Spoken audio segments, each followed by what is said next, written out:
मैं दैनिक नवज्योति की ओर से आयोजित इस वर्चुअल टॉक शो में अरुण कुमार गुप्ता आप सभी का स्वागत करता हूं। अपन आज इस टॉक शो के अंदर कोविड के challenges, opportunities and demands subject को लेकर के एक टॉक करने के लिए सब एकत्रित हुए हैं। तो मैं सबसे पहले चाहूंगा क्रेडाई के चेयरमैन और अनुकंपा ग्रुप के चेयरमैन गोपाल गुप्ता जी अपनी बात को रखें। आपका बहुत बहुत आभार, धन्यवाद। देखिए, कोरोना ने पूरे इकोनॉमी को हिलाकर रख दिया है, अनेक चुनौतियां कर दी है, इतना परिवर्तन आया जीवन।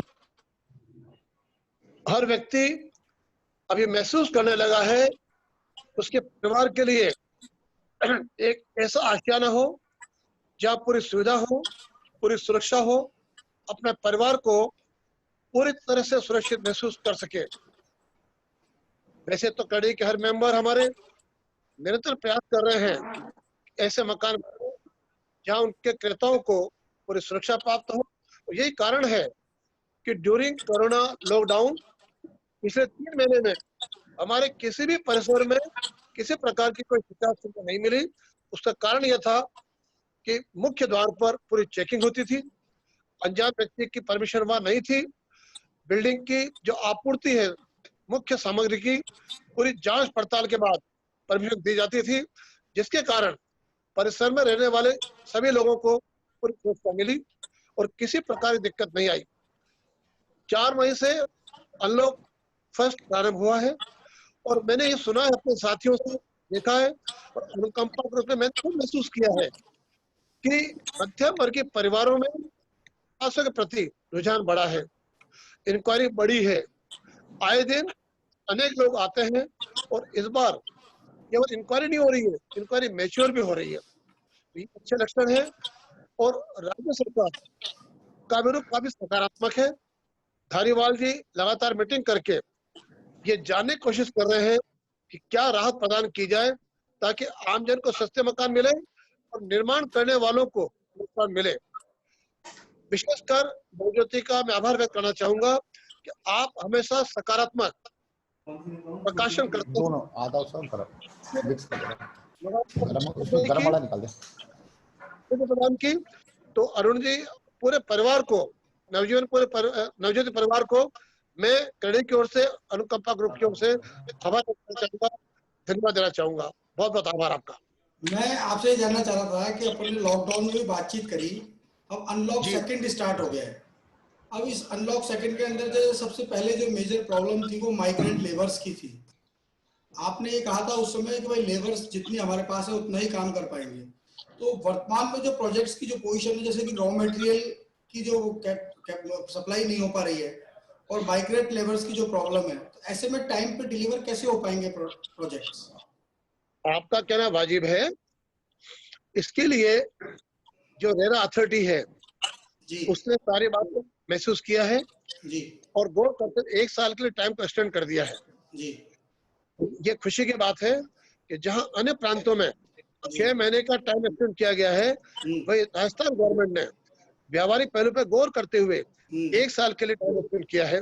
लेकिन हमारी कोशिश होगी हम हर प्रयास करके अपने क्रेता को टाइम पर उसका आपको वैसे वो कर देते हैं, लिखवा दूं नहीं। रॉ मटेरियल की क्या पोजीशन चल रही है अभी?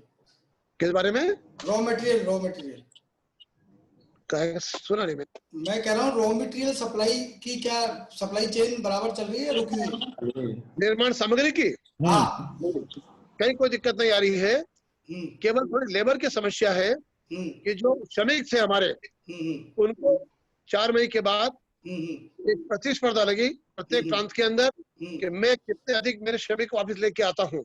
ये बड़ा थोड़ा तकलीफदायक रहा हमारे लिए। तो निर्माण श्रमिक, इसके लिए भी स्टेट गवर्नमेंट प्रयास कर रही है। टीकाराम जूली जो श्रम मंत्री हैं, उनके मार्गदर्शन में हमारे नीरज के पवन ने प्रयास किया है कि इन श्रमिकों की एक वेबसाइट पर सूची डाली है जो लौट में राजस्थान में, ताकि आपके प्लम्बर हैं, आपके इलेक्ट्रिशियन हैं, इन सबको हम अपनी सुविधा के अनुसार आग्रह कर सकते हैं अपने प्रोजेक्ट में आने के लिए, काम करने के लिए। मैं कुल मिलाकर महसूस करता हूँ कि राजस्थान किसी भी दृष्टिकोण से पीछे नहीं रहेगा और अपने जो क्रेता हैं उनकी भावना के अनुकूल मकान निर्माण करके टाइम पर उनको देगा। नहीं, मैं आपसे जानना चाह रहा हूँ, जो राजस्थान गवर्नमेंट ने जो लेबर के लिए ऐप बनाया है, जो माइग्रेंट जी लेबर के लिए जो ऐप बनाया है, उस ऐप से कितना फायदा मिल रहा है आपको? कोई लेबर आई है आपके पास उस ऐप के जरिए? अभी अभी वो ऐप पूरा परफेक्ट नहीं है, ऐप में क्या उसको हम कमी है? स्टडी कर देख रहे हैं, क्योंकि हमारे यहाँ जो होती है सारे लेबर आप साल से इलेक्ट्रिक काम करने वाले आपके आते हैं बिहार से, ये सब अलग अलग प्रांतों के लोग जो हैं इसके लेबर वो होती है। राजस्थान के लोकल लेबर है वो ग्रेनाइट है, मार्बल लगाना है, इसमें दे आर मोर स्किल्ड। तो दिक्कत हमको भी आ रही है, तो हम उम्मीद करते हैं जल्दी समाधान निकल जाएगा। अभी टोटल राजस्थान में कितने प्रोजेक्ट चल रहे होंगे जो 1 साल की, जिनको लाभ मिलेगा, जो रेरा ने टाइम पीरियड बढ़ाया है 1 साल का, उसमें से कितने प्रोजेक्ट्स को लाभ मिलेगा? कितने 1 साल डिले हो गए जो प्रोजेक्ट, नंबर ऑफ प्रोजेक्ट्स कितने होंगे सर? मैक्सिमम प्रोजेक्ट आपके जयपुर में है, जी। बाकी कुछ प्रोजेक्ट आपके उदयपुर में भी है, जोधपुर में भी है, कोटा में भी है। नहीं, total number of project, total 70% project आपके जयपुर में। 70%? अब गुप्ता जी काम करें, जी हमारे अध्यक्ष जी सुनील जी हैं, जी वो काफी एक्टिव हैं, हर दिन कोई न कोई स्कीम है। आपने केड़ी के मार्फत से लाखों गरीबों को भोजन बांटे हैं, काफी आपने मेहनत की है और हमारी पूरी टीम ने लग के काम किया है। तो मैं चाहूंगा कि आप थोड़ा सुनील जी को, आनंद मिश्रा जी को, भार्गव साहब को, ये सब हमारी स्ट्रॉन्ग टीम है, थोड़ा इनको अपना बोलना मौका दो। जरूर मैं हमेशा बोलता रहता हूँ, इनको शिकायत नहीं वैसा कोई शिकायत नहीं, हम तो आपको सुनना चाहते हैं, हम तो आपको हमेशा सुनना चाहते इनको मौका दे प्लीज। हैं। सुनील जी आप बताएं। हाँ, सुनील जी इस बारे में चर्चा करना चाह रहे हैं। वैसे तो मैं आपको सर, बता दूं कि मैं थोड़ा स्टार्ट कर देता हूँ हाँ कि रियल एस्टेट हमेशा चुनौतियों के अवसर में ही आगे बढ़ता रहा है और काफी हाँ। चुनौतियों के सामने आई है। हाँ नवंबर 2016 में डिमोलिशन लगा था, उसका भी काफी बड़ा इफेक्ट हाँ। रियल एस्टेट पे आया था, लेकिन वो सुधार की ओर अग्रसर था क्योंकि टैक्स मनी को कर उसमें लगने वाला था और भ्रष्टाचार बहुत कम होने की उम्मीद थी। इसी तरह से कुछ चीजें फिर बाद में 1 जुलाई 2017 को जीएसटी लग गया। जीएसटी में भी काफी सारे टैक्सेस को मिला करके एक टैक्स के रूप में उसको किया गया, जिससे वर्किंग बहुत आसान हो जाए और सभी तरह के टैक्सेस को उन्होंने एक बना दिया, जैसे वैट है, एक्साइज है और भी सारे काफी टैक्सेस को उन्होंने एक टैक्स कर दिया, जिससे लोगों की जो वर्किंग है टैक्सेशन प्रणाली है, जो इनडायरेक्ट टैक्स जो काफी रूप में देना पड़ता था लोगों को, उसको एक करके और आर्थिक सुधार के रूप में सरकार ने इसको आगे बढ़ाया। और इसके साथ ही जून 2017 में हमने रेरा का इफेक्ट आया कि रेरा लागू कर दिया गया। रेरा को भी हमने एक अवसर की तरह मान करके लिया, क्योंकि इससे अनऑर्गेनाइज्ड डेवलपमेंट को काफी ज्यादा लगाम लगी और जो ऑर्गेनाइज्ड डेवलपर्स, जो हम लोगों की स्थिति जैसे पढ़ाई के मेंबर्स हैं जो ऑर्गेनाइज्ड डेवलपमेंट करते हैं, उन लोगों को इससे काफी फायदा हुआ, क्योंकि हम लोग तो रेरा की जो भी कंप्लायंसेस तो पहले से ही पूरा कर रहे थे और ये हमारे लिए बहुत आसान हो गया और हम सब इन चुनौतियों को अवसर के रूप में देख रहे हैं। और उसके बाद अब जैसे मार्च में ये कोरोना वायरस का पैंडेमिक पूरा विश्व व्यापी आया है ये, और सभी तरह की इंडस्ट्रीज पे ये इफेक्ट कर रहा है, सभी तरह के लोगों को इफेक्ट कर रहा है।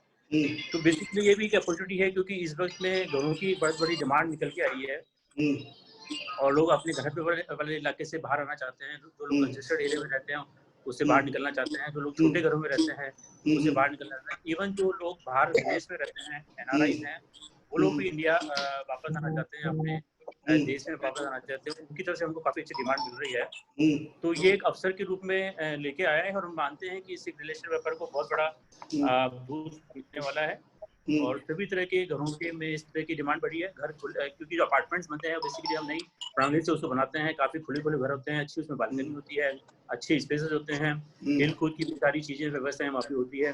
तो इस तरह से लोग अपनी जो छोटी छोटी कॉलोनी में रहते हैं या घर वाले इलाकों में रहते हैं, शहर में रहते हैं जहाँ बहुत कंजेस्टेड एरियाज हैं, बहुत थिकली पॉपुलेटेड है, उस जगह से बाहर निकल करके इस तरह के अपार्टमेंट्स में आना चाहते हैं, जो कि कॉस्ट इफेक्टिव भी हैं और उनको बजट में भी सूट करता है। इसमें होम लोन भी उनको अच्छा मिल जाता है और अवसर उनको ये प्राप्त हो जाए कि जैसे होम लोन की रेट जैसे काफी कम हो गई है, तो ईएमआई की मार उन पे काफी कम पड़ रही है। तो हम इसको बहुत बड़े एक अवसर के रूप में देख रहे हैं और अफोर्डेबल हाउसिंग के अंदर एक बहुत बड़ा बूम आया है कि लोग अपना खुद का घर लेना चाहते हैं।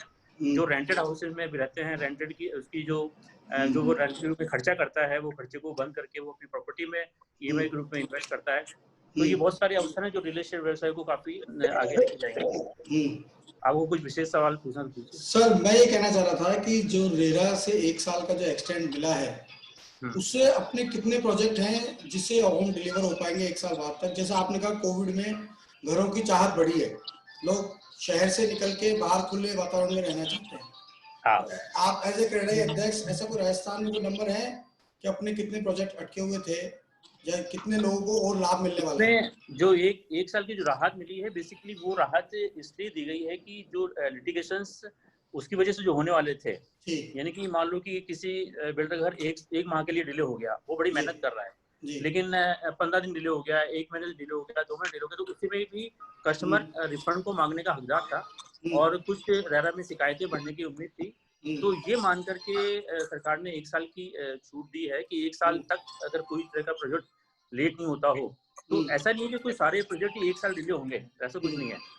मैं मान के चलता हूँ कि 20-25% लोग भी ऐसे होंगे जो बिल्कुल निक पे चल रहे होंगे और वो इस 1 साल वाली जो व्यवस्था उन्होंने की है, सरकार ने जो रिलीफ दी है, उसका उनको पूरा फायदा मिलेगा। बाकी 75 डेवलपर्स तो ऐसे हैं कि जो अपना टाइम पे ही पूरा कर लेंगे, लेकिन लिटिगेशन बढ़ जाए, कोर्ट केसेस नहीं बढ़ जाए, किसी तरह की पेनल्टी और ब्याज से बिल्डर को थोड़ी छूट मिल जाए, लेकिन अल्टीमेटली अपन को कस्टमर को घर देने से मतलब है। तो सरकार ने ये बहुत बड़ी रिलीफ दी है और ये रिलीफ बेसिकली कस्टमर्स के लिए ही है। कस्टमर को अल्टीमेटली घर तो मिल ही रहा है ना। आज तो 2 महीने बाद मिलेगा या 4 महीने बाद मिलेगा, उसकी बड़ी बात नहीं है, लेकिन अल्टीमेटली घर तो मिल ही रहा है। सर उससे कस्टमर को कोई कॉस्ट पे इफेक्ट पड़ेगा क्या? ये पॉइंट आ गया। कस्टमर को कॉस्ट पे इफेक्ट पड़ेगा उसका, जो पहले जिस अमाउंट में उसका जो कॉस्ट ज्यादा देनी पड़ेगी? नहीं, कॉस्ट तो क्या होता है कि जैसे एक बार रियल एस्टेट व्यवसाय में क्या होता है कि एक बार अगर एग्रीमेंट सील हो जाता है तो रेट फिक्स हो जाती है। आप अगर मान लो कॉस्ट बढ़ भी गई है मान लो डेवलपर की, तो वो कॉस्ट बढ़ा नहीं सकता है, और मान लो कॉस्ट कम भी होगी तो वो कॉस्ट कम भी नहीं होती है। तो इसमें कॉस्ट फिक्स ही रहती है। अगर आपको बुकिंग के टाइम पे जो कॉस्ट होती है वो उसी रेट पे रजिस्ट्री होती है। इसमें रेट का वेरिएशन का कोई प्रावधान नहीं होता है।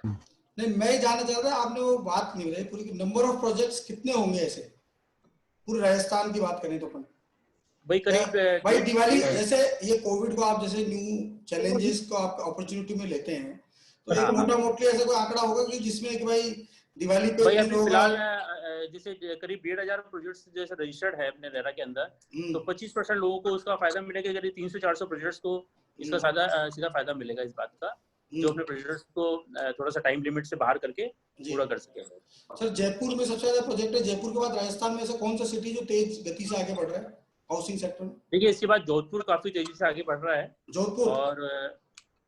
जोधपुर काफी आगे बढ़ रहा है। उसके बाद फिर सिमिलरली कोटा, उदयपुर और बाकी शहर भी आगे बढ़ रहे हैं। उसके अलावा अलवर में भी काफी काम हो रहा है क्योंकि वो एनसीआर रीजन में आता है, तो अलवर और भिवाड़ी में भी काफी काम हो रहा है जी। तो वैसे अगर नंबर ऑफ प्रोजेक्ट्स या क्वांटिटी वाइज देखें तो जोधपुर से भी बड़े प्रोजेक्ट भिवाड़ी में है क्योंकि वो एनसीआर रीजन में आता है। तो भिवाड़ी और जोधपुर काफी अच्छा जयपुर के बाद काम कर रहे हैं इस वक्त में, भिवाड़ी और जोधपुर। अच्छा सुनील जी, मेरा आखिरी सवाल है आपसे कि स्टेट गवर्नमेंट से आपको कोई डिमांड है एज ए क्रेडिट मेंबर? वो अपडेट लेना चाह रहे थे। बेसिकली ये डिमांड नहीं थी हम लोगों की। हम लोगों ने एक सुझाव दिया था कि अगर स्टेट की इकोनॉमी को अगर आपको रिवीजन करना है, स्टेट की इकोनॉमी को सुधारना है, तो हम लोगों ने रियल एस्टेट व्यवसाय के थ्रू उनको एक सजेशन ये दिया था कि आप कुछ समय के लिए स्टैम्प ड्यूटी को कम कर दें। देखिए इस वक्त में घरों की डिमांड है, बाकी घर खरीदना चाहता है आदमी, लेकिन एक बजट की बात होती है क्योंकि वो उसका लिमिटेड बजट होता है। तो अभी रियल एस्टेट व्यवसाय में अगर रेट्स देखा जाए तो कम कर रखी है डेवलपर्स ने, और बैंकों ने होम लोन की इंटरेस्ट रेट भी कम कर रखी है। अब टैक्सेशन की अगर बात करें तो 8.8% जीएसटी लगता है और 8% स्टैम्प ड्यूटी लगता है और 5% जीएसटी, यानी 13.8% टैक्स लग जाता है। यानी कि वो 40 लाख का अगर खरीदता है तो उसको 5 लाख रुपए का टैक्स देना पड़ता है, जो कि उसकी 3 साल की ईएमआई के बराबर हो जाता है। तो अगर वो थोड़ा सा अगर स्टैम्प ड्यूटी में रिलीफ अगर सरकार कर देती है, सरकारी रिलीफ मिलती है, गवर्नमेंट की जो रिलीफ मिलती है उसको कस्टमर हर आदमी उसको उठाना चाहता है, उसका फायदा उठाना चाहता है। तो हमने सरकार को ये सजेस्ट किया था कि एटलीस्ट 3 या 6 महीने के लिए 50% की स्टैम्प ड्यूटी कम कर दी जाए, जिससे कि लोगों का रुझान बढ़े। और अगर व्यापार बढ़ेगा, अगर रियल एस्टेट में मकान बिकेंगे तो बहुत सारी चीजें और उसके साथ में चलती हैं। देखिए उसके साथ में आपको जीएसटी मिलती है, आप कंस्ट्रक्शन में 18% जीएसटी पे करते हैं, वो मिलता है। उसके अलावा आपको अप्रूवल, जो नए प्रोजेक्ट्स आएंगे तो बेटर भी सरकार को मिलेगी, अप्रूवल फीस सरकार को मिलेगी, फायर लेबर से इसके ऊपर पैसा मिलेगा, बहुत सारे सेक्टर्स मिल जाते हैं। यानी कि एक मत को अगर आप स्टैम्प ड्यूटी एक मत को आप कम करते हो तो बाकी चीजें बहुत तेजी से चल पड़ती हैं। और लोगों को सबसे बड़ी बात है कि घर मिलता है, घर मिलना एक बहुत बड़ी अच्छी बात होती है सरकार की। अगर इस रेलवे से लोगों को घर मिलता है और वो रेंटर से अगर शिफ्ट होकर के घर में आ जाता है तो इससे बड़ा कोई चीज हो सकती है और स्टेट की प्रोग्रेस को भी दर्शाता है। तो ये हमारा सुझाव था, जो मुख्यमंत्री जी उसको भी मंथन चल रहा है और हम उम्मीद करते हैं कि वो हमारी बात को समझेंगे। और जो जनता के लिए हमने रिलीफ मांगी है, हमारे लिए हमने रिलीफ मांगी है, तो ये रिलीफ शायद हमको लगता है कि वो देंगे इस बात को। Thank you sir. Anand Mishra ji, मेरी आवाज मिल रही है? आनंद जी सर। हाँ सर। सर अब मेरा आपसे सवाल है कि रियल एस्टेट चैलेंजेस को चुनौतियों में बदल देता है। तो वर्तमान में जो कोविड की जो चुनौतियां हैं, सबसे पहले माइग्रेंट लेबर की है, रॉ मटेरियल की और टाइम पे प्रोजेक्ट डिलीवर करने की है। तो इन चुनौतियों को कैसे आप नए अवसर के रूप में बदलने की क्या तैयारी कर रहे हैं? देखिए अभी लकीली पर्टिकुलरली अगर हम हमारी कंपनी की बात करें तो मेरे प्रोजेक्ट्स फिनिशिंग की तरफ थे। तो बेसिकली लेबर की बहुत ज्यादा इशू मुझे नहीं आ रही है। बट पर्टिकुलरली जयपुर में जो हमारे प्रोजेक्ट्स हैं, एक प्रोजेक्ट मेरा वैसे कुंभलगढ़ में भी चल रहा है, तो वहाँ पे काफी ज्यादा इशू है। जयपुर में पर्टिकुलरली नहीं है, मेरे कॉन्ट्रैक्टर्स वगैरह उदयपुर वगैरह में भी लेबर की इशू ज्यादा है। जयपुर में लेबर आनी चालू हो गई है, तो लेबर सप्लायर्स जो हैं उनके भी फोन वगैरह आ रहे हैं। मेरे भी के कुछ बंदे हैं जो परमानेंट वर्कर्स हैं, बिहार वगैरह के थे, तो वो लोग भी अब वापस आने सब चालू हो गए। तो वहाँ पे मुझे नहीं लगता आने वाले 1-1.5-2 महीने के अंदर हालात एकदम नॉर्मल हो जाने चाहिए। हालात सामान्य चलेंगे, हालात सामान्य होने की ओर बढ़ रहे हैं। हाँ, हालात सामान्य की तरफ बढ़ रहे हैं। दूसरा, लेकिन जो सबसे बड़ी जो चैलेंज है, वो चैलेंज आज की तारीख में है बेसिकली कॉस्ट की और कैश फ्लो की। कस्टमर्स आ रहे हैं, कस्टमर्स कन्वर्जन भी हो रही है, लेकिन क्या है कि कस्टमर को, जैसा कि सुनील जी ने भी बताया, कि थोड़ा सा क्या है कि गवर्नमेंट को टैक्सेस वगैरह की तरफ थोड़ा देखना चाहिए, उसे थोड़ा रैशनलाइज किया जाना चाहिए, क्योंकि सारा का सारा लोड कहीं ना कहीं डेवलपर के ऊपर ही आके पड़ रहा है। तो आज क्या है कि आज एक कोई भी आप बड़े बड़े प्रोजेक्ट की बात करें तो होता क्या है कि जैसे अभी एनवायरमेंटल नॉर्म्स है, उसमें 1% है ना, वो लोग बोलते हैं कि साहब आपकी कॉस्ट का ESR के पेटे देवें। तो जबरदस्ती का मतलब CSR की एक रिस्पॉन्सिबिलिटीज बड़ी कंपनीज को है।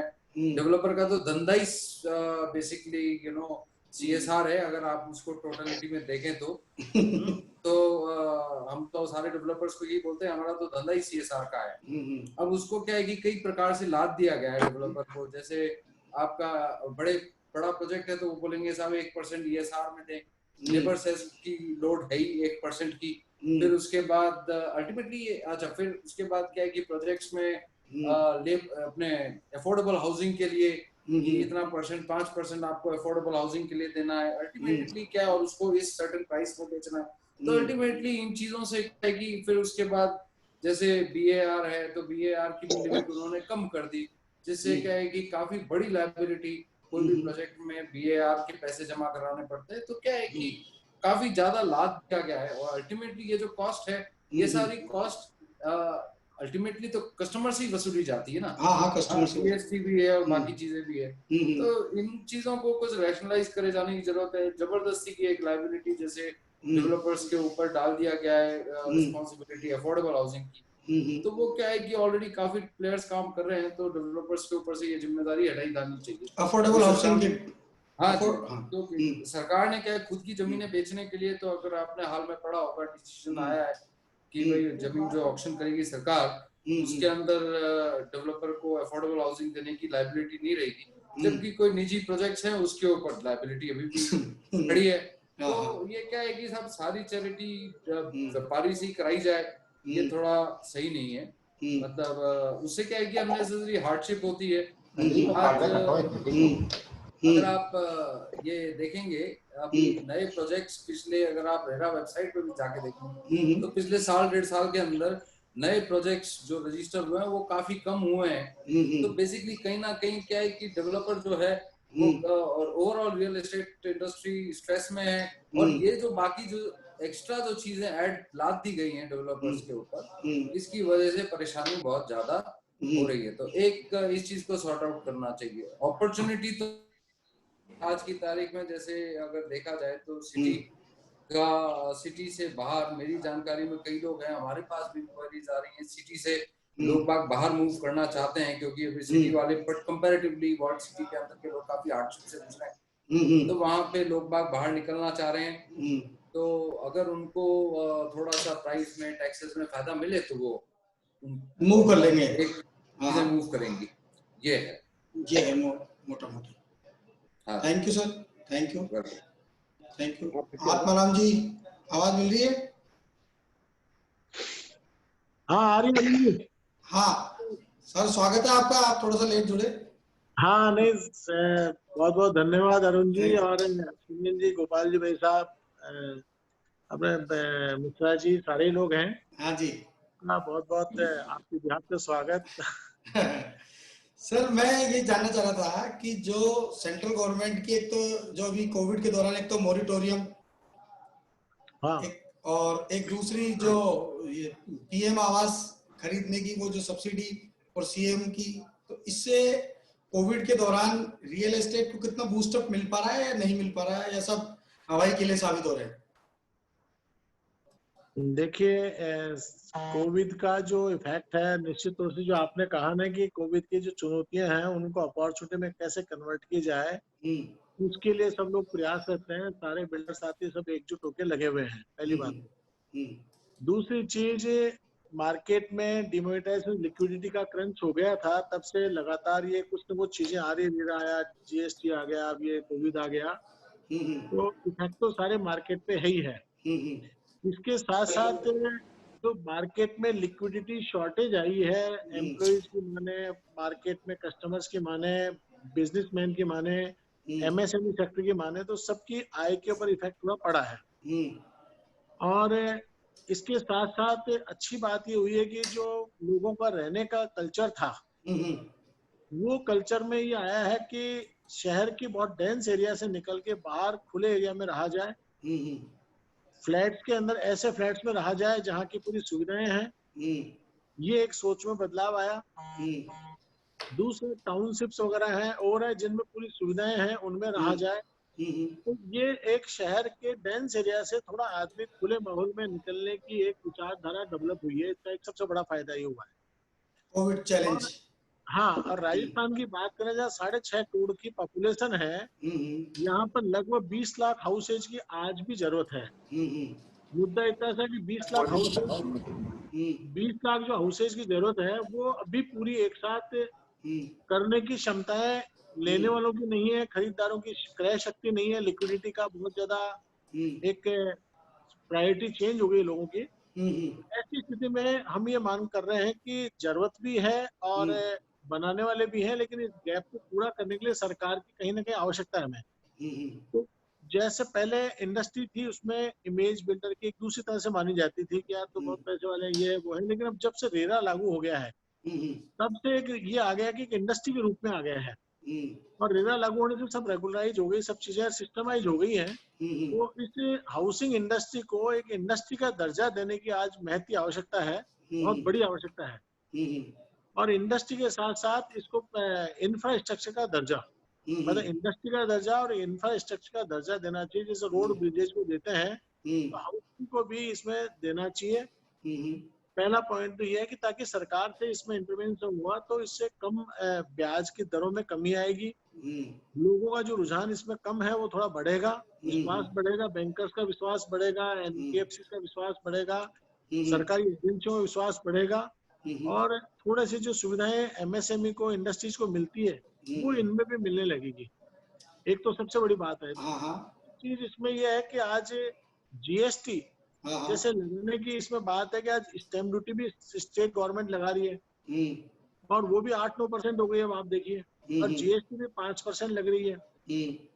तो ये दोनों मिला के 14-15% हो गए। तो एक बार हाउसिंग फॉर ऑल की बात करते हैं तो ये इसके अलावा भी और दूसरे एक्साइज है, दूसरे टैक्सेज है, इंपोर्ट ड्यूटी है, कस्टम्स है, इनकम टैक्स है, जमीन खरीदते जब स्टैंप ड्यूटी लगती है तो लगभग 30 से 35% हमारे टैक्स का गवर्नमेंट को मिलता है by way of income tax या वैट या जीएसटी या स्टैंप ड्यूटी या कस्टम्स, कई रूप के अंदर इनकम सारी चीजें मिला करके। तो ऐसे केस में इससे सबसे बड़ा रोजगार मिलता है लोगों को।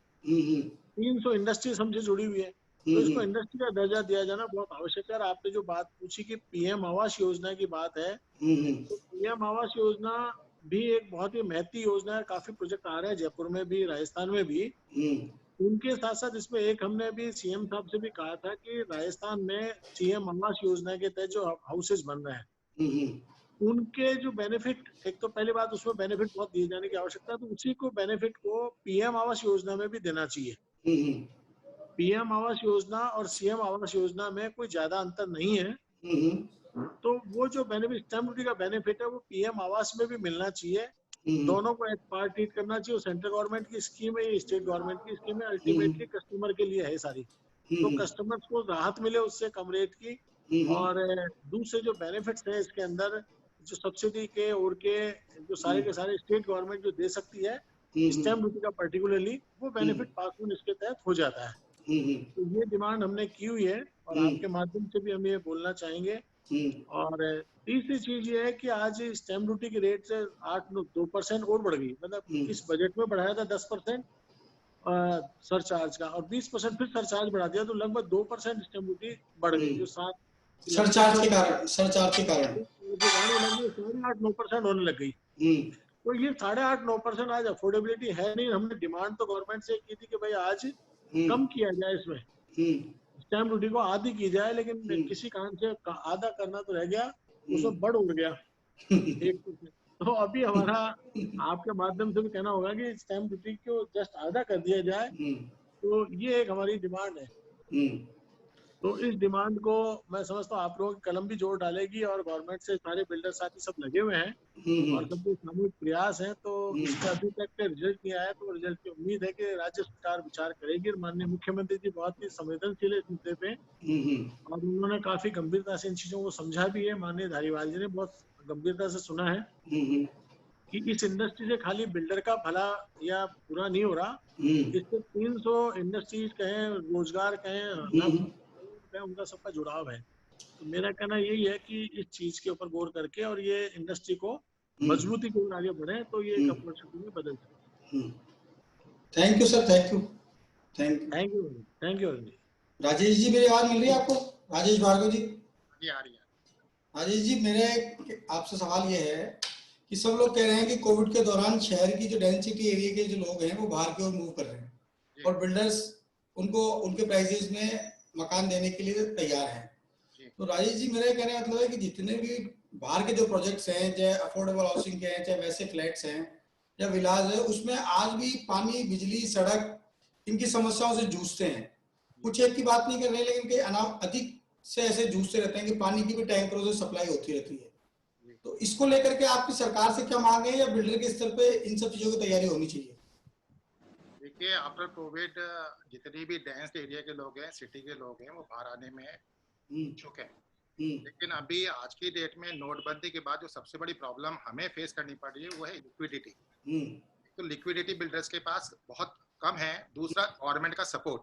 अगर सेंटिमेंट्स अगर सुधरते हैं, जैसे हाउसिंग बोर्ड ने उन्होंने 50% डिस्काउंट दिया, बहुत लंबा पेमेंट प्लान दिया, अगर इसी तरह बिल्डर्स भी आज गवर्नमेंट पे डिपेंडेंट है। बिल्डर्स आज करीब 250 से 300 इंडस्ट्रियां चलाते हैं। अगर आपको पैसे का चक्का घुमाना है, लिक्विडिटी बढ़ानी है, तो आपको गवर्नमेंट को अपने स्तर पे बिल्डर्स को साथ में रखते हुए सबसे ज्यादा आपको जितना भी सेंटिमेंट्स हैं उसको चेंज करने के प्रयास करने चाहिए।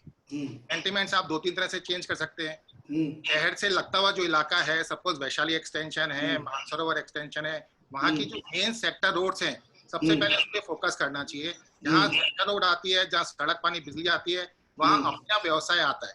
बहुत सारी ऐसी शहर से लगती हुई ऐसी टाउनशिप है जहाँ 5 साल पहले, 7 साल पहले जेडीए में डेवलपर ने सारे internal development charges, external development charges जमा करा दिए। बट ना सड़क है, ना पानी है, ना बिजली है। आपने अलॉटमेंट कर दिया लेकिन वहाँ सड़क है, पानी है और बिजली है। आपके माध्यम से मैं ये कहना चाहूंगा कि जहाँ जहाँ सेक्टर और ला सकती हो गवर्नमेंट, जहाँ जहाँ हम सेंटीमेंट चेंज कर सकते हैं, लाइक आज थोड़े टाइम के लिए अप टू दिवाली अगर आप 50% कम कर देते हैं तो आपका टर्नओवर बढ़ेगा। आज सरकार ही बिल्डर्स की और जनता की माई बाप है। सरकार से हम सबकी यही अपेक्षा है कि आप सेंटीमेंट्स को चेंज कीजिए और प्लस जो कमिटमेंट सरकार ने ले रखे हैं, जो जेडी ले रखे हैं, नगर निगम ले रखे हैं, उनको फोकस करके टाइमली मैनर के अंदर खत्म करने चाहिए। अगर आप ये एडवर्टाइज करते हैं साहब इस एरिया में पानी आ जाएगा, तो बाहर के जितने भी ओल्ड सिटी के लोग हैं इस पर्टिकुलर एरिया में जाएंगे। हाँ, क्योंकि मूल समस्या यही आती है कि शहर का आदमी सोचता है कि बाहर सुविधाएं नहीं मिलती। देखिए आप बिल्डर्स पे आपने रेरा, गवर्नमेंट, जेडी इतने सारे शिकंजे हैं। जिस बिल्डर ने आपने जेडीए का पट्टा दे दिया, वन टाइम लीज मनी ले ली, सारे इंटरनेट डेवलपमेंट चार्जेस ले लिए, हमारा सरकार से आग्रह है कि उस पर भी ध्यान दीजिए कि कौन कौन सी कॉलोनी की 90 भी हो चुकी है, कितने साल पहले हुई थी, आज तक उसका डेवलपमेंट क्यों नहीं हुआ, उसके लिए जिम्मेदार कौन है। आप हर चीज के लिए बिल्डर को और एक व्यवसायी को आप चाहेंगे कि वो एक काम करे। मेरे ख्याल से बिल्डर्स पे आप थोड़ा शिकंजा कम करके गवर्नमेंट को जितने भी पेंडिंग काम है उसको निपटाना चाहिए। Thank you sir, thank you sir. Sir मेरी आवाज मिल रही है आपको? विवेक जी? हाँ जी, हाँ जी, बिल्कुल। हाँ जी, थैंक यू सर। हाँ विवेक जी, मैं ये कहना चाह रहा था कि जो बिल्डर्स जिस तरीके से बना रहे हैं, एक आवास का सपना सच करने में सभी लगे हुए हैं, तो ऐसे कोविड के दौरान आपके कोई ऐसे चैलेंजेस जो सामने आए, उसमें कोई ऐसे प्लान्स भी बन रहे हैं कि जैसे जेडीए हाउसिंग बोर्ड की जो बात करी कि वो अपना प्लॉट दे देते हैं, डेवलपमेंट नहीं करते हैं, तो बिल्डर स्तर पे उसके लिए क्या तैयारियां नई शुरू की गई है? बिल्डर को तो एक्चुअली एक इंडस्ट्री वो समझा हुआ है कि जिससे केवल रेवेन्यू जनरेशन उसी से हो सकती है, इसके अलावा किसी से नहीं हो सकती। सपोज कीजिए कि हमने जेडीए के अंदर करोड़ों रुपया अपना जमा करा दिया, स्टार्टिंग में जमा करा दिया, और आज भी सीवरेज की, पानी की, बिजली की सारी समस्याएं बिल्डर ही है ना एक बार देख रहा है। सोसाइटी डेवलप करके देता है बेचारा, सोसाइटी के बाद में भी वो सोसाइटी ओनर, सोसाइटी हैंडओवर भी करने के बाद में बेचारे वो जो सोसाइटी वाले हैं उनके लिए मुसीबत है। प्लांट हम लगा के देते हैं, सीवरेज नहीं है। तो आप एक बात बताइए कि इतने सारे पैसे जमा कराने के बाद में फिर उसके बाद में लास्ट में जाकर के ये आता है कि सब डेवलपमेंट नहीं हो रहा। उधर है ना सेक्टर रोड पूरी पहुंच नहीं रही। सेक्टर रोड के ऑलरेडी जब आपने डेवलपमेंट पूरा ले लिया है तो कम से कम उस पर भी तो ध्यान दीजिए ना। आज हम लोग इतनी मेहनत करके अपना पूरा पैसा लगा करके ब्याजों पर पैसा उठा करके अच्छी तरीके से है ना जितने मैक्सिमम काम कर रहे हैं। बैंकों का कोई सपोर्ट हो नहीं रहा। बैंकों का तो ब्याज बहुत कम है अभी। बैंक एक भी बैंक किसी को भी उठा के देख लीजिए, ज्यादातर बैंकों का ये है कि वेट एंड वॉच, सपोर्ट नहीं है। सपोर्ट इन द सेंस कि जैसे आप खुल करके जैसे है ना आपने है ना इंडस्ट्री के अंदर है ना मदद करनी होती है ना, तो उसकी चाहतें बहुत होती हैं। जेडीए की चाहत होनी चाहिए। सरकार का तो देखिए, सरकार को मैं ये कहूंगा सरकार तो हम लोग ही हैं, सरकार तो हम ही बना रहे हैं, सब लोग हम हैं। अब जो बड़े मतलब मंत्री लोग कह लो या किन्हीं को, वो एक्चुअली सब चीज देख करके कर रहे हैं सारा काम। मतलब कुल मिलाकर के आवाज एक ही चीज की होनी चाहिए, ये जो इंडस्ट्री हम चला रहे हैं उसकी ना तो कोई है ना एक वर्थ है कि देख करके भाई उठा करके हम कौन सी किस जगह पे है, किस मतलब वही वाली बात है ना, कौन सा है ना हमारा इंडस्ट्री है या कौन सी हमारा पार्ट है, एक तो कम से कम नाम तो दिया जाए। ना तो एमएसएमई है, ना हमारी कोई है ना पहचान है, ना कोई है ना इस तरीके का। आज बताइए आप 20 लाख करोड़ का इतना बड़ा फंड आया है, मुझे समझ में नहीं आ रहा 20 लाख करोड़ का फंड है किधर। अब आप एक बार बताइए, इतने सारे लोग अभी क्राइसिस के अंदर हैं, कई लोगों की नौकरी चली गई, कई लोगों के, और आज है ना लोग माने या न माने, बिल्डर्स माने या ना माने, सबकी कंडीशन एक जैसी है। भाई फाइनेंस की समस्या तो सबके साथ एक जैसी है ना। स्टॉक पड़े हुए हैं लोगों के पास, स्टॉक बेचारे बिकेंगे कैसे जब तक कि है ना वो जो खरीदने वाला है उसकी एलिजिबिलिटी बनेगी तब ना। हाँ, खरीदार की एलिजिबिलिटी ज्यादा जरूरी है, सबसे बड़ी बात है। और खरीदार की बैंकर की बातचीत आ गई। पहली बात तो ये कि पहले है ना सिंपल सी बात है कि जो प्राइवेट बैंकों में थी, बाकी की सारी बैंकें धीरे धीरे करके खत्म हो गई, है ना, बहुत बड़े लेवल पे मर्जिंग हो गया। चलो मर्जिंग भी चलो कोई बात नहीं, पर बैंकों का सपोर्ट कम से कम इतना तो होना चाहिए कि अगर जिस तरीके की लायबिलिटी बन रही है उसको कम से कम कंप्लीट तो करें। नहीं, बैंकों की आप जिम्मेदारी कस्टमर को लोन की तरफ देखते हैं या आपकी तरफ से देखते हैं? ये सिंपल सी बात है, हमारा तो ये होता है मोटो कि कस्टमर को बताना चाहिए कि भाई आपको है ना बहुत सस्ते उस पे ब्याज दर पे लोन मिल रहा है। अभी तो 7-8% में मिल रहा है। अब तो है ना बल्कि 7% पे आ गया साहब। हाँ, ये कौन रहा है? अच्छा, आपको है ना जैसे SBI में चले गए, PNB में चले गए, इन बैंकों में चले गए, इन लोगों की अपनी अपनी एक है ना वो वर्कशिप है कि आप है ना जिस तरीके से काम करेंगे उस तरीके एक लेवल है काम करने का, ठीक है। और सबसे बड़ी बात है कि आपको बैंकों को ये कम से कम ये चाहिए कि बिल्डर को जो उनको बेनिफिट देना होता है वो तो कम से कम दें। रोक करके बैठ गए कि नहीं साहब अभी बॉम्बे बंद है, या फिर अभी है ना मान लीजिए ना अभी हम समय देख रहे हैं कि आगे कौन सा मूवमेंट आता है। अरे मूवमेंट क्या है साहब, इस टाइम सबसे ज्यादा जरूरत ही इस टाइम है आपको।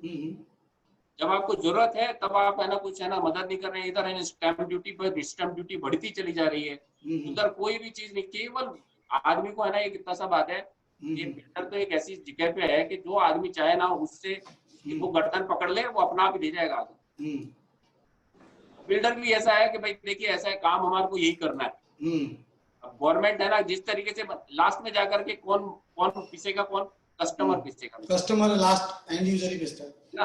तो आज हमारे ना तो है ना इस तरीके की चीजें हैं, हम तो ये चाहते हैं कि कम से कम रेट पर है ना अपना मकान बना करके हम हैंडओवर करें।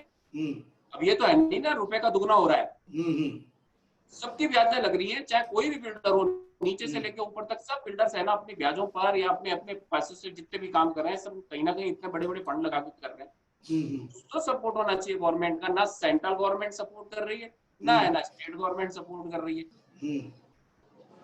हाँ ये जरूर है कि अपने लेवल पे जो हो सकता है ना बिल्डर बेचारा अपने लेवल पे जो हो सकता है सर्वाइव कर रहा है आगे बढ़ रहा है। फिर भी लास्ट में जाकर के देखिए साहब अपने इस टॉक शो के माध्यम से इतना सा ही बोलूंगा, सरकार को सेंसिटिव टाइम पर सेंट्रल गवर्नमेंट हो चाहे ना स्टेट गवर्नमेंट हो उसको ये समझना चाहिए, बातों से ही नहीं खाली उधर आकर के भाषण दे करके और ये बता दिया जाए कि ये इतना इतना हो रहा है, ये कोई फर्क नहीं पड़ रहा। जनता बहुत समझदार है, जनता बहुत समझदार है इस चीज को लेकर के। पर वास्तविक बात यह है कि इतनी सारी नौकरी जा चुकी है, मकानों के तो मुद्दे बात के हैं भाई सब।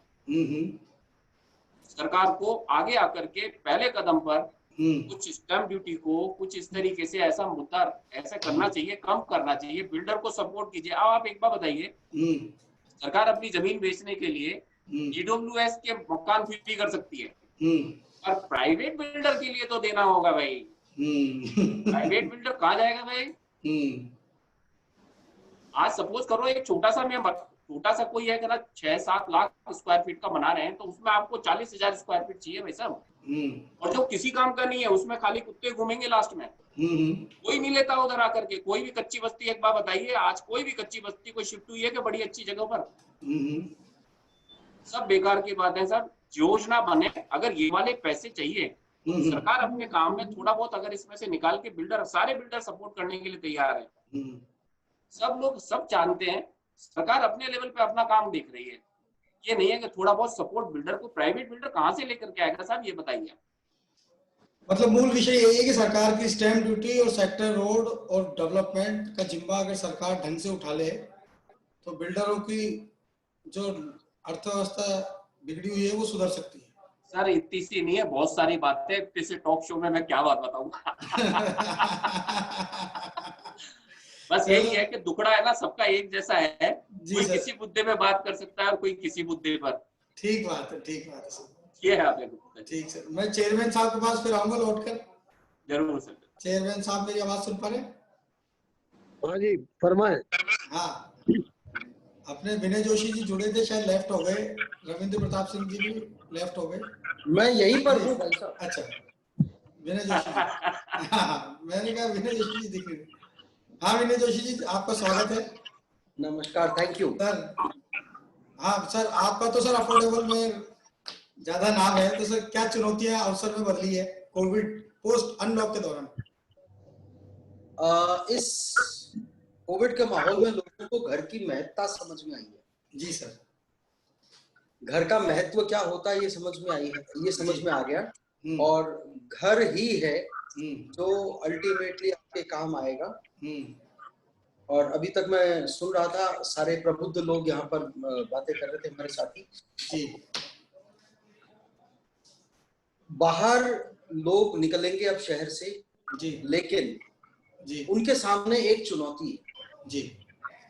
ये पक्की बात है कि जो लोग कंजेस्टेड एरिया में रह रहे हैं वो लोग बाहर निकलेंगे, लेकिन उनके सामने एक चुनौती है जो सरकार को समझनी चाहिए, वो है ट्रांसपोर्टेशन फैसिलिटी। ठीक है, हम उनको शहर के बाहर ला करके हम घर तो दे देंगे, लेकिन इतनी दूर से वो अपने काम के जगह पर जाएंगे कैसे?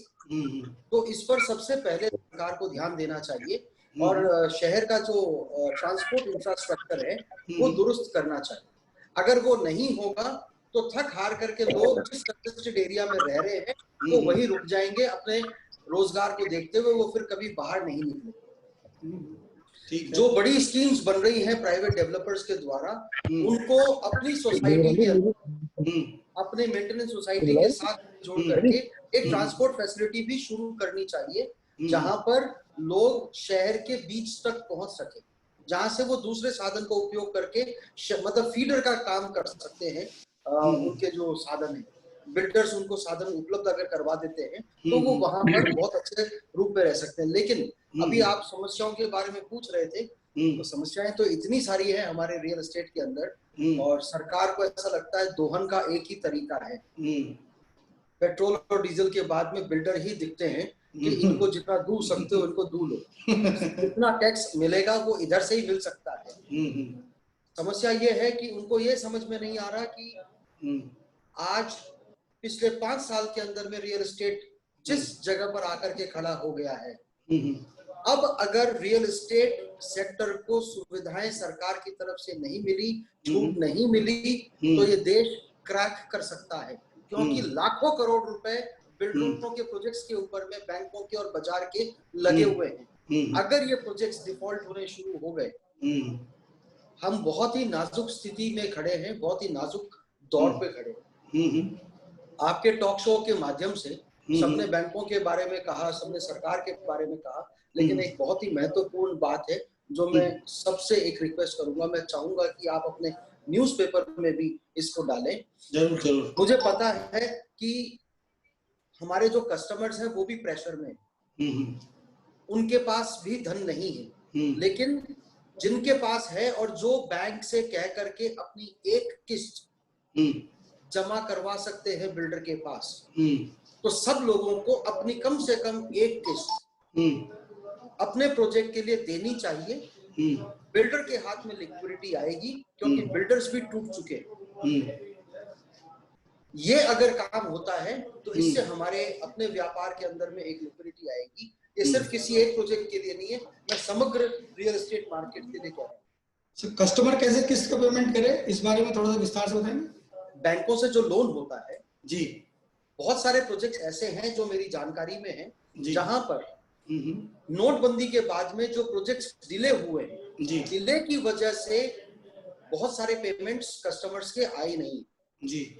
मुर्गी और अंडे की सी स्थिति बन गई है बहुत सारे प्रोजेक्ट्स के अंदर, जहां पर ये होता है कि साहब आप पैसा दे दीजिए तो हम मकान बना देंगे, कस्टमर कहते हैं आप मकान दे दीजिए तो हम पैसा दे देंगे।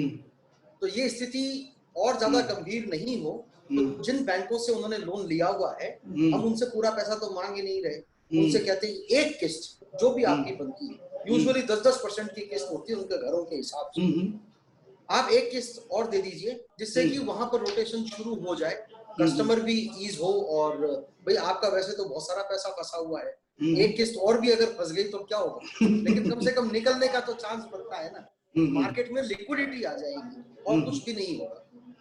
इसमें रिस्क पहले से ही इन्वॉल्व है, रिस्क आप बढ़ा भी नहीं रहे हैं, ये बहुत ही सुंदर काम हो सकता है। ये मेरा आह्वान है जनता के लिए, हमारे बायर्स के लिए और सरकार के लिए कि हमारा दोहन बंद, दोहन ज्यादा हो रहा है, अति अति अति दोहन लेकिन इंफ्रास्ट्रक्चर फैसिलिटीज को दुरुस्त करना अब बहुत जरूरी है। क्योंकि जिस हिसाब से अफोर्डेबल हाउसिंग शहर के बाहर बनाई जा रही है, अब उन पर रोक लगनी चाहिए। उनको शहर के भीतरी इलाकों के अंदर सरकार को अपनी जमीनों को अनलॉक करना चाहिए और अफोर्डेबल हाउसिंग बिल्डर्स के साथ में मिलकर के वहां भी बनानी चाहिए। नहीं अगर बनेंगी तो रोजगार की समस्याएं इतनी पैदा हो जाएंगी और हमारे आसपास घोस्ट सिटीज बन जाएंगी, भूतहा बस्तियां बन जाएंगी जहां जाकर के कोई रहेगा नहीं अपराध के अलावा, वो अपराध के सेंटर्स होंगे। तो हम लोगों को इन सब चीजों को कंट्रोल करने के लिए सही प्लानिंग की जरूरत है। गवर्नमेंट को आपने पिछले दिनों से लगातार आपकी भी एसोसिएशन के द्वारा बातचीत चल रही है, जो आपने बहुत अच्छा मुद्दा बनाया कि शहर के बीच में ही अफोर्डेबल हाउस बनने चाहिए, जिससे रोजगार भी मिलेगा और बहुत सुविधाओं का समाधान भी होगा। बिल्कुल। तो ऐसा आपकी तरफ से कोई प्रपोजल या कोई प्रोजेक्ट गवर्नमेंट को दिया गया? बिल्कुल, हमने बहुत सारे प्रपोजल्स गवर्नमेंट को दे रखे हैं। प्रधानमंत्री आवास योजना और मुख्यमंत्री जन आवास योजना में एक बहुत बड़ा अंतर है। प्रधानमंत्री आवास योजना में प्रोजेक्ट करने के लिए मिनिमम जो लैंड की जरूरत है वो 2000 स्क्वायर मीटर्स की, लेकिन राजस्थान की जो पॉलिसी है उसके अंदर 5000 स्क्वायर मीटर चाहिए। तो 5000 स्क्वायर मीटर का प्लॉट शहर के बीच में हर बार मिलना मुश्किल होता है। अभी सरकार ने बहुत अच्छा काम किया है अफोर्डेबल हाउसिंग के लिए। इंसेंटिव एफएआर जो हमारी बहुत दिनों से मांग थी, जिसको रोक के रखा हुआ था, वो पिछले शुक्रवार को आदेश जारी करके उन्होंने हमारा डबल का बीएआर कर दिया है। तो अब अफोर्डेबल हाउसिंग के लिए मैक्सिमम जो लिमिट हो गई है वो 6.75 बीएआर की हो गई है, जिससे बिना बेटरमेंट लेवी के हम गरीबों के लिए ज्यादा संख्या में घर बना सकते हैं। ये स्वागत योग्य कदम है सरकार का। सरकार ने बहुत अच्छा काम किया है, लेकिन सरकार अगर 2000 मीटर के ऊपर में लेकर के आती है तो हम प्रोजेक्ट्स को अंदर लेकर जाएंगे शहर के, और जिसमें हमारे बेटरमेंट लेवी लगेगी नहीं, और हम ज्यादा से ज्यादा प्रोजेक्ट रोजगार के नजदीक बना सकेंगे, क्योंकि रोजगार के नजदीक अगर घर होंगे तो ही वो ज्यादा उपयुक्त। नहीं, बहुत अच्छा मुद्दा उठाया आपने। अगर ट्रांसपोर्टेशन मिलेगा तो हर आदमी रहना ही पसंद करेगा, क्योंकि उसको आना शहर में, और उसको कोई सीतापुरा में रह लेगा तो वो लेगा ही नहीं, चाहे कितना ही सस्ता दो।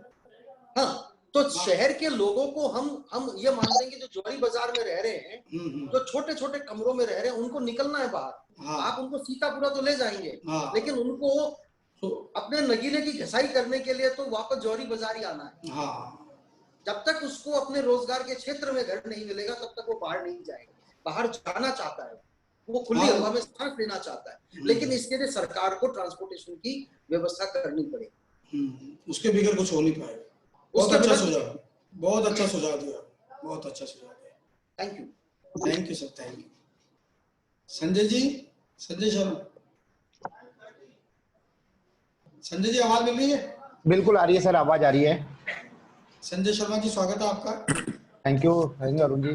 संजय जी, मैं आपसे ये जानना चाहूंगा कि आपका स्ट्रक्चरल डिजाइनर में महारत हासिल है, तो जिस प्रकार से चाइना ये दावा करता है कि हम 7 दिन के अंदर स्ट्रक्चर खड़ा करके और हॉस्पिटल बना देते हैं कोविड के लिए, आप कोविड के चैलेंज को निपटने के लिए राजस्थान में ऐसा कोई प्रोजेक्ट गवर्नमेंट को आपने दिया है कि हम भी इतने दिन में तैयार करके बना सकते हैं? सर देखो, जो चाइना चैलेंज करता है इतने बड़े स्ट्रक्चर को 7 दिन में या 10 दिन में बना सकते हैं, ये कोई बहुत बड़ा वो नहीं है। अपने सारा स्टील स्ट्रक्चर में बना रहे हैं, और वो कैपेबिलिटी अपने इंडियंस में भी है। अगर पूरा इंफ्रास्ट्रक्चर गवर्नमेंट की तरफ से पूरा फंडिंग और सारी प्लानिंग के साथ बना तो व्हाई वी कैन डू, अपन भी बना सकते हैं। और सबसे बड़ा सर, अभी इतना अफोर्डेबल हाउसिंग पे सर विनय सर ने, आनंद सर ने और गोपाल सर ने सबने एक अच्छा बताया इसके अंदर। सर अभी गवर्नमेंट तो अपनी पॉलिसी तय करती है, गवर्नमेंट से तो है ही सबकी। इस दौरान सर सबसे ज्यादा एक जो कंसल्टेंट्स है, इंजीनियर्स है और आर्किटेक्ट्स है, उनकी जिम्मेदारी बहुत बढ़ जाती है कि वो कैसे कॉस्टिंग कम कर सकते हैं बिल्डिंग की, कैसे प्लानिंग के अंदर कर सकते हैं। आर्किटेक्ट की तो ये जिम्मेदारी होती है कि बेटर प्लानिंग करके मैक्सिमम एरिया दे तो उससे सेलेबल्स काफी आए और काफी अच्छी निकले। स्ट्रक्चर इंजीनियरिंग की ये जिम्मेदारी रहती है सर कैसे उसको इकोनोमाइज करे चीजों को, क्योंकि बिल्डिंग में बेसिकली क्या है, स्ट्रक्चर इज वेरी इंपॉर्टेंट। और राजस्थान अपना सबसे बड़ा बेनिफिट है, राजस्थान के अंदर 70% एरिया अर्थक्वेक जोन 2 में आता है, जो सबसे और बीटेक किया हुआ है। हेलो, हाँ जी, हाँ जी, हेलो, हाँ आ रही आवाज आ रही है, बोलिए। हाँ, सर राजस्थान का मैक्सिमम अपने राजस्थान में एक बहुत बड़ा बेनिफिट है कि अपन कैसे बेटरमेंट को, यानी नेचर से जो आई है उसको बेटरमेंट करके अपन कैसे इकोनॉमिकल कर सकते हैं। अभी रविंद्र सर है, अभी रविंद्र सर का एक स्ट्रक्चर हमने बहुत इकोनॉमाइज करके और काफी अच्छी प्लानिंग से हमने डिजाइन किया है इसका। तो राजस्थान का मैक्सिमम एरिया जोन 2 में आता है, वो बहुत सेफ जोन है अर्थक्वेक के हिसाब से। उसको कैसे बेटरमेंट कर सकते हैं आज, जब तक सर बिल्डिंग्स के अंदर अपन नई टेक्नोलॉजी और नई इन्वेंट्री नहीं लाएंगे, जब तक इकोनॉमाइज नहीं कर सकते। ट्रेडिशनल वे में चलेंगे तो ट्रेडिशनल वे में देखो कॉस्ट बढ़ती है बिल्डिंग के, कुछ अपन को टेक्नोलॉजी से ही हम अपनी बिल्डिंग की कॉस्टिंग और कम कर सकते हैं। गवर्नमेंट आपकी स्टाम्प ड्यूटी वो एक अलग मैटर है, वो तो सेव करेगी। संजय जी, मैं आपको ये कहना चाहूंगा, आपने टेक्नोलॉजी की बात करी, तो टेक्नोलॉजी के लिए इंडिया इतना अपग्रेड है, उसको किसी इंपोर्टेड टेक्नोलॉजी की जरूरत नहीं है सर। नहीं है, बिल्कुल। There are lot of material sir. अपने आज इंडिया के अंदर सर इतना रिसर्च हो रहा है, मैं अभी बहुत सारी आईआईटीज में विजिट करके आऊं, they are inventing waste material से इतना अच्छा प्रोडक्ट बना रहे हैं। बस सबसे बड़ी प्रॉब्लम आ रही है उसका, एक जैसे चाइना ने कोई मटेरियल बनाया उसका बहुत प्रचार हुआ, आपने कहा कि बिल्कुल उसका यानी बिल्डर तक पहुंच ही नहीं पा रहा। तो अभी सर इतना अपना वेस्ट मटेरियल से इतने अच्छे प्रोडक्ट्स बन रहे हैं और वो बहुत सस्ते बन रहे हैं।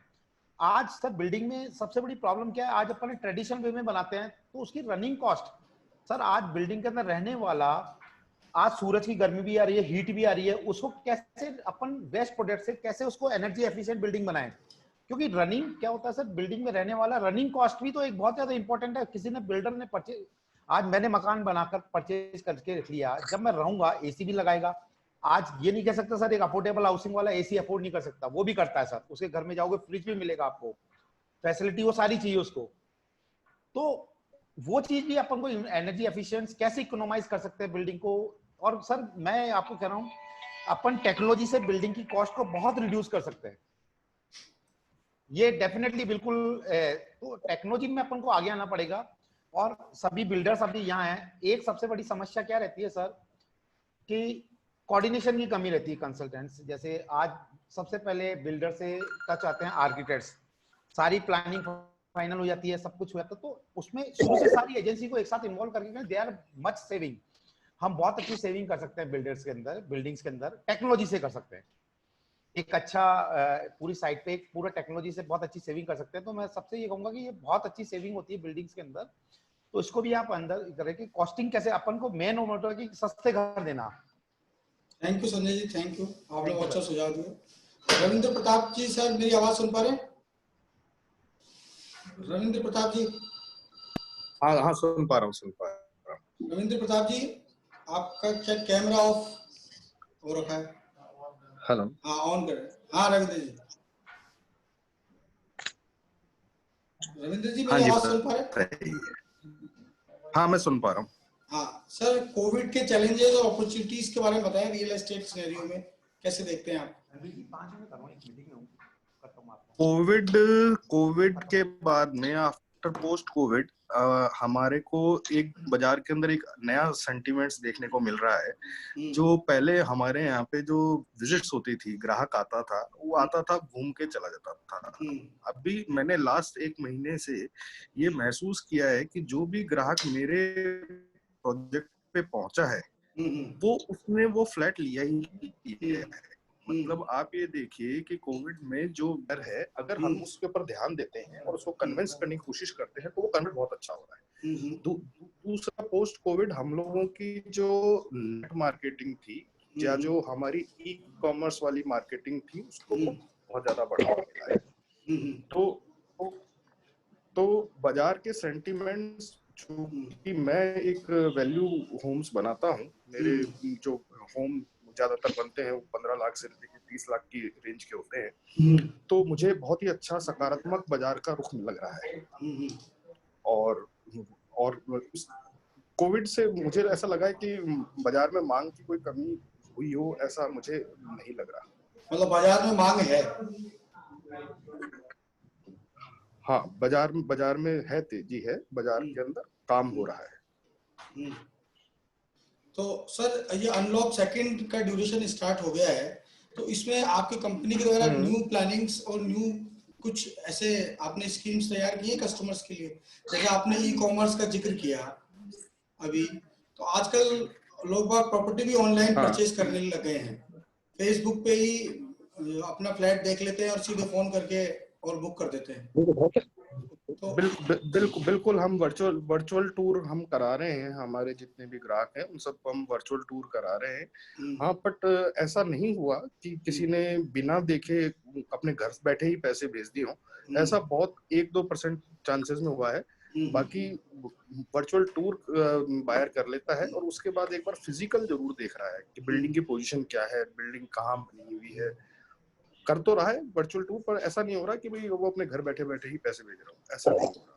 नहीं, मैं पैसे की बात नहीं कर रहा हूँ। मैं कह रहा हूँ कि मतलब जो आपका जो ग्रुप, जैसे आपने कहा हम 15 से 20 लाख में वैल्यूएबल होम्स बनाते हैं, तो इस अनलॉक सेकंड के अंदर ऐसे कोई नए प्रोजेक्ट्स लेके आना चाहेंगे जिससे कस्टमर ज्यादा अट्रैक्ट हो? आपके रनिंग प्रोजेक्ट्स जो चल रहे हैं वो तो है ही। हाँ, मैं आपको बताना चाहूंगा कि मैंने एक नया प्रोजेक्ट इसी जो लॉकडाउन था उसी में मैंने ऑन किया था। लॉकडाउन में ही मैंने उसको बेच भी दिया। मैंने करीबन 400 आवास बनाने का, मैंने स्पेशली जो हमारे अल्पसंख्यक समुदाय है उनके लिए मैंने पीली की तलाई जो बिल्कुल गलता गेट के पास में है, वहां पे एक प्रोजेक्ट लॉन्च किया था वैल्यू होम्स का, और वो मैंने सारा सिर्फ अल्पसंख्यक समुदाय को ही बेचा है। और उसके अंदर 400-450 फ्लैट थे जो मेरे लॉकडाउन पीरियड में ही सारे बुक हो गए थे। मतलब अभी तो मैंने उनका कंस्ट्रक्शन भी स्टार्ट नहीं किया है, प्लानिंग ही करी थी। प्लानिंग के अंदर ही वो मतलब प्री जो जिसे कहते हैं इंटरेस्ट आ गया, और वो सारा का सारा गलता गेट के हाँ, पेपर पे वो कंप्लीट प्रोजेक्ट मिल गया। तो सर ये तो आपके लिए बड़ा बूस्टअप मिला है इससे आपको। तो इसको लेकर के मतलब उसको फिनिश करना तो चुनौती है ही। उसको लेकर के अब कोई नई जो, जैसे कि अभी विनय जोशी जी सर ने भी कहा कि शहर के बीच में अगर सरकार अनुमति दे बनाने की, तो आपने पीली की तलाई शहर से ज्यादा दूर नहीं है, तो उसके आसपास के इलाके भी आप सभी जानते होंगे। तो ऐसा कोई और अन्य सभी समुदायों के लिए कोई ऐसा प्रोजेक्ट पाइपलाइन में जिसको आप बनाना चाहेंगे या कोई योजना बनाने के लिए लगे हुए हैं? हमारी राज्य सरकार से कई तरह की योजनाओं पे चर्चा चल रही है, जिसमें राज्य सरकार की जमीन होगी और पीपीपी मोड होगा, जिसके अंदर कुछ एक साइबर हब टाइप का भी कुछ बनाने की हम सरकार के साथ में सोच रहे हैं, जिसमें रेवेन्यू शेयरिंग्स होंगी गवर्नमेंट के साथ में। इस तरह के बहुत सारे प्लान हमारे राज्य सरकार के साथ में भी बातचीत में है जो चल रहे हैं। अब कुछ डिफरेंट टाइप के मॉडल्स आया करेंगे बाजार में, जिसके अंदर आप सरकार के साथ भागीदारी के अंदर आप काम करेंगे। अभी तक तो सिर्फ गरीबों के आवास बनते थे, अब कई कमर्शियल चीजें भी सरकार के सहयोग से बनी जाएगी। मतलब बातचीत चल रही है आपकी? हाँ। अभी ऐसा कोई प्रोजेक्ट कोई लॉन्च निकट भविष्य में करने की योजना? बस अभी तो निकट भविष्य के अंदर तो अभी कोई इस तरह का नया प्रोजेक्ट नॉर्मल वाला तो कोई अभी योजना नहीं है। हमारे जो प्रोजेक्ट चल रहे हैं उनको फिनिशिंग की स्टेज पे ले जा रहे हैं, डिलीवरी की स्टेज पे ले जा रहे हैं। Thank you sir, thank you. Kamal Sethia ji जुड़े थे। कमल सेठिया जी मेरी आवाज सुन पा रहे हैं? कमल सेठिया जी शायद लेफ्ट हो गए।